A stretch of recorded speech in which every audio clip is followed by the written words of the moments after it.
ستونزه دې حل کړه. پر لټۍ د برلاسۍ او په لږ وخت کې د ډیر کار کولو 21 غوره لارې. د کتاب لیکوال براین ټریسي او د کتاب ژباړن ګلاب بهار.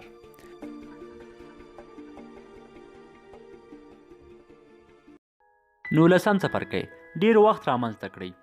پرته د تمرکز له ځواک څخه بل داسې اړین څه نشته چې تاسو خپلو موخو ته پرې ونه رسیږئ.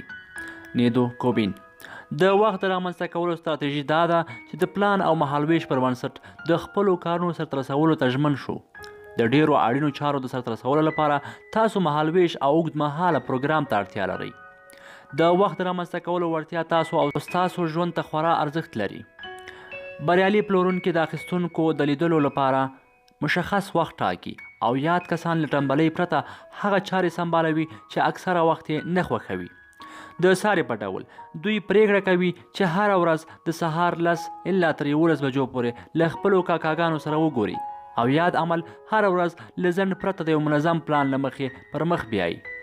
د سوداګریزو څانګو مدیران ډیری وخت دې ته ځانګړی کوي چې خپلو ګاهکانو سره ټلیفوني اړیکې ټینګې کړي څو وکولی شي له همدې لارې د خپل کاروبار غوره پایله یا نتیجه ترلاسه کړي. ځینې کسان د سارې په توګه 1 ساعت سپورت ته ځانګړی کوي او ځینې کسان بیا یوازې 15 دقیقې دې ته ځانګړی کوي چې هر ماسخوتن مخکې له ویده کېدو کتاب وګوري او له دې لارې کولی شي ډېر نوي چاپ شوي کتابونه وګوري. هرې موخې ته د رسېدو یوازینی راز دا دی چې د هغې لپاره د وخت مخکې تنظیم شوی وي او مهالویش ورته رامنځته شي. ډیری بریالي کسان د خپلو کاري ورځو لپاره منظم پلان او مهالویش لري. خپل کارونه د پلان له مخې تنظیموي، نو وجه یې همدا ده چې تر ټنبلو کسانو 3 الا 15 او حتی څو چنده زیات کار کوي. د بشري وړتیا د پیاوړي کولو یوه لاره دا ده چې مخکې له مخکې پلان جوړ کړئ. د همدې چارو لپاره لومړی باید داسې مهالویش ولرئ چې د هغه پر بنسټ مو وخت پر ساعت او شیبو وویشل شي. هغه چارې چې باید ترسره شي د یاد مهالویش او پلان له مخې وخت باید په پام سره عملي شي. دغه پروګرام د دې لامل ګرځي چې تاسې د هر عمل او کار لپاره معین او پوره وخت ولرئ. په دې ډول تاسو کولی شئ چې د هغو فرعي چارو مخه ونیسئ کوم چې تاسو اصلي چارې ځنډوي. په همدې توګه تاسو کولی شئ خپلې چارې پرته له کوم ځنډ سرته ورسوئ.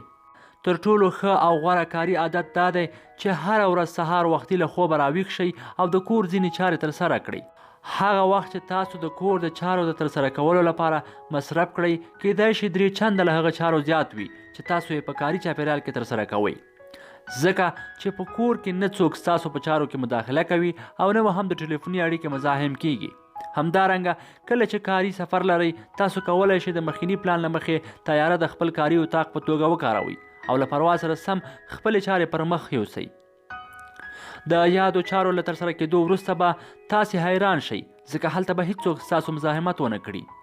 په یاد ولرئ چې حرم شریف د یوې ډبرې پر بلې ډبرې د ایښودلو په پایله کې جوړ شوی، نو د یو ښه ژوند د سمبالولو لپاره باید ټولې چارې په ترتیب سره ترسره شي او د اصلي چارو د ترسره کېدو په موخه باید یو منظم او کره وخت ځانګړی کړو او نورې فرعي چارې له یاده وباسو. د دې ترڅنګ ټولې چارې باید د پلان مطابق ترسره کړای شي. عملی تمرین: تل پر هغو لارو چارو فکر وکړئ چې تاسو ته وخت رامنځته کوي. له همدغې رامنځته شوي وخت څخه هغو موخو ته د رسېدلو لپاره کار واخلئ چې ستاسو په ژوند او کار باندې اوږدمهال اغیز لري. هره شیبه له ځان سره وشمېرئ او د مخکیني پلان له مخې اجازه مه ورکوئ چې له خپلو موخو لرې پاتې شئ. تر هر څه مخکې په خپلو اصلي او مهمو موخو تمرکز وکړئ او دا مه هیروئ چې تاسو په خپله خپلو موخو ته د رسېدو مسؤل یاست. ښه وخت، بریمن اوسئ.